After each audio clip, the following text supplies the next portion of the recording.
নাও remember, আমি যাই বলি না কেন এখন সেটা হবে শুধুমাত্র লাইন গ্রাফ সম্পর্কে। বুঝছেন? all I will say is about line graph. Now line graph এর সামারি আমরা কিভাবে লিখব?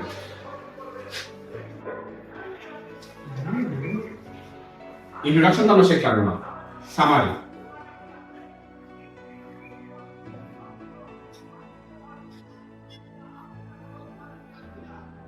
লাইন গ্রাফ যত ধরনেরই হোক না কেন, এখানে দুইটা জিনিসই দেখানো। একটা হচ্ছে যে এই লাইনটা বাড়লো কিনা, ইনক্রিজ হয়েছে কিনা, অথবা কমলো কিনা, ডিক্রিজ হয়েছে।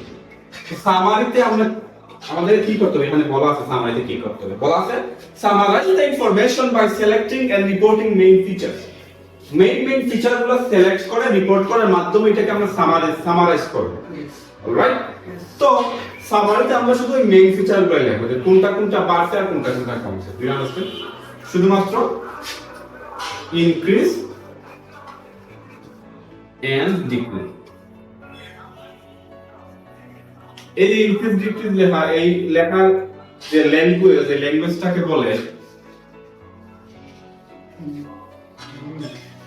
ল্যাঙ্গুয়েজ অফ চেঞ্জ, পরিবর্তনটা আমরা লিখব, কোনটা কোনটা বাড়লো আর কোনটা কোনটা কমলো। That's it. শুধুমাত্র বলবো যে এইটা বাড়ছে আর এইটা কমছে, দ্যাটস ইট, আর কিছু না।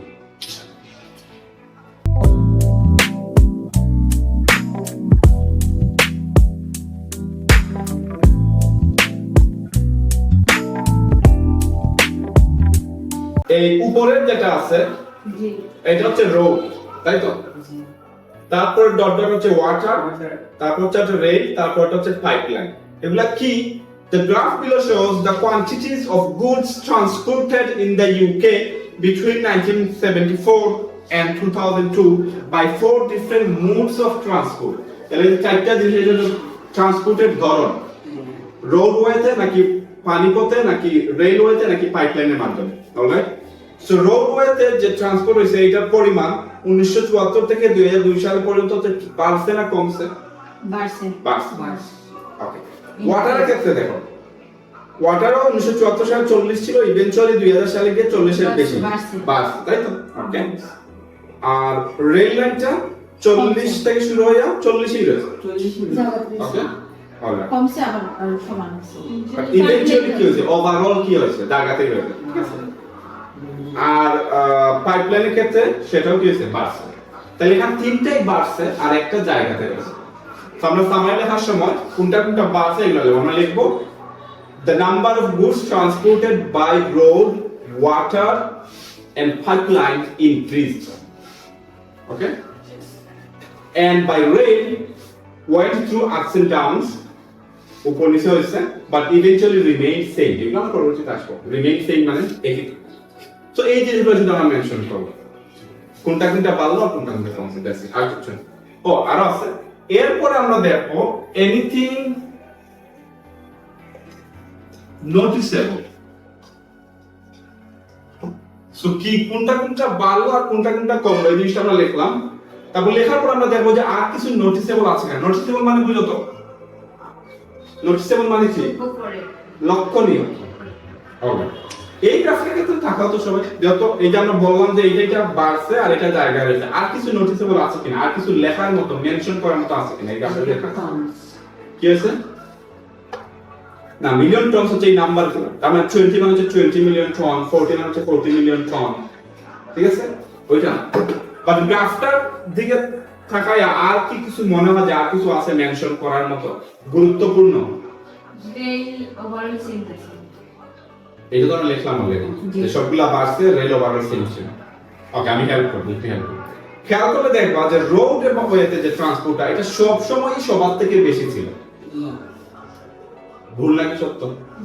সব সময় সবচাইতে বেশি ইউজ করা হয়েছে রোডওয়ে, কারেক্ট? তাহলে এটা একটা নোটিসেবল জিনিস, লক্ষণীয় বিষয়। তো আমরা এইটাও মেনশন করব না। এটা মেনশন না করলেও চলতেছে, বাট যদি if you want to score higher then you have to look harder, right? Main ফিচারগুলো ভালো করে খুঁজে খুঁজে বের করতে হবে। তো এখানে মেইন ফিচারগুলো হচ্ছে যে রোড, ওয়াটার আর পাইপলাইনের নাম্বারটা কমছে আর রেলের নাম্বারটা সেম ছিল, বাট আরেকটা মেইন ফিচার আছে কি, রোডের নাম্বারটা সব সময় সবার চেয়ে বেশি ছিল। তো এরকম আমরা খুঁজে দেখব যে আর কিছু লক্ষণীয় আছে কিনা, ইনক্রিজ ডিক্রিজ লেখার পরে আর কিছু যদি লক্ষণীয় থেকে থাকে তাহলে সেটাও আমরা সামারিতে অ্যাড করব। But remember it's only about line graph. Per chart, pie chart এগুলোর ক্ষেত্রে হিসাবটা সম্পূর্ণ আলাদা। আন্ডারস্টুড? এখন আমি যা কিছু বলবো সবকিছু লাইন গ্রাফ সম্পর্কে। তো সামারিতে ইন্ট্রোডাকশন কিভাবে লিখতে আমরা শিখলাম এবং একটা ইন্ট্রোডাকশন লিখলাম।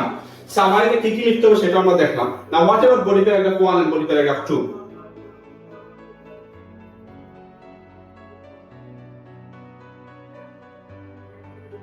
English is far easy than শুদ্ধ ভাষা। বডি প্যারাগ্রাফ 1 এ ladies and gentlemen আমরা লিখবো সেই গ্রাফগুলা আমি এখানে কয়টা লাইন আছে? 4টা লাইন আছে, রাইট? আমরা তো বডি প্যারাগ্রাফ 1 এ কয়েকটা লাইন লিখতে হবে, বডি প্যারাগ্রাফ 2 তে হচ্ছে কয়টা লাইন লিখতে হবে। তো বডি প্যারাগ্রাফ 1 এ আমরা সেই লাইনগুলোকে নিয়ে আসবো, সবগুলোকে নিয়ে আসবো যে লাইনগুলোর মধ্যে সিমিলারিটিস থাকবে। তাহলে এই যে 4টা লাইন আছে, এই 4টা লাইনের মধ্যে কয়টার মধ্যে সিমিলারিটি আছে? সিমিলারিটি মানে কি? একই রকম ট্রেন্ড ছিল, তিনটাতে সিমিলারিটি আছে, রোড, ওয়াটার আর পাইপলাইন। এই তিনটাই কি হয়েছে? একই রকম কনসেপ্ট আছে, বাট ইভেন্চুয়ালি হচ্ছে বাড়ছে। তাহলে তিনটার মধ্যে মিল আছে, রাইট? তাহলে রোড, ওয়াটার এবং পাইপলাইন এই তিনটাই আমরা বডি প্যারাগ্রাফ 1 এ লিখবো, কারণ কি এগুলোর মধ্যে সিমিলারিটি আছে। তাহলে বডি প্যারাগ্রাফ 1 এ আমরা লিখবো সিমিলার লাইনস। জয়টাই থাকুক, দুইটা থাকলে দুইটা, তিনটা থাকলে তিনটা। সিমিলার লাইনস, যে লাইনগুলোর মধ্যে মিল আছে বেশি সবচেয়ে। আর বডি প্যারাগ্রাফ 2 তে লিখবো রেস্ট অফ देम। এই মিলযুক্ত লাইনগুলো লেখার পরে হচ্ছে যা বাকি থাকবে সব হচ্ছে বডি প্যারাগ্রাফ 2 তে। এইটাকে ইংলিশে বলে rest of them. Rest of them. But body 1 এ লিখবো সিমিলার লাইনস, যে লাইনগুলোর মধ্যে সিমিলারিটি আছে, আর বডি 2 তে লিখবো রেস্ট অফ देम, বাকি যে লাইনগুলো বাকি থাকবে। এখানে শুধুমাত্র রেলওয়েটা বাকি থাকবে, ওইটাই শুধু বডি প্যারাগ্রাফে চলে যাবে। আর বডি প্যারাগ্রাফ 1 এ লিখবো সিমিলার গুলো। নাও রিমেম্বার ইন্ট্রোডাকশন হচ্ছে এরকম হবে, ছোট হবে। অলরাইট, আমরা প্রথম ক্লাসে হয়তো দেখছিলাম কোহেরেন্সের ক্ষেত্রে। তারপর সামারিটা হবে একটু বড়, কারেক্ট? তারপর বডি প্যারাগ্রাফ হবে আরেকটু বড়, আর বডি প্যারাগ্রাফ 2টা আমরা ছোট করে লিখব। ওকে, তো আমাদের টাস্ক 1 এর শেপটা থাকবে এরকম, ইন্ট্রোডাকশন থাকবে ছোট, সামারি একটু বড়, বডি প্যারাগ্রাফ 1 এর থেকে বড়, বডি প্যারাগ্রাফ 2 এর থেকে ছোট। অলরাইট, সো এই হচ্ছে লাইন গ্রাফ।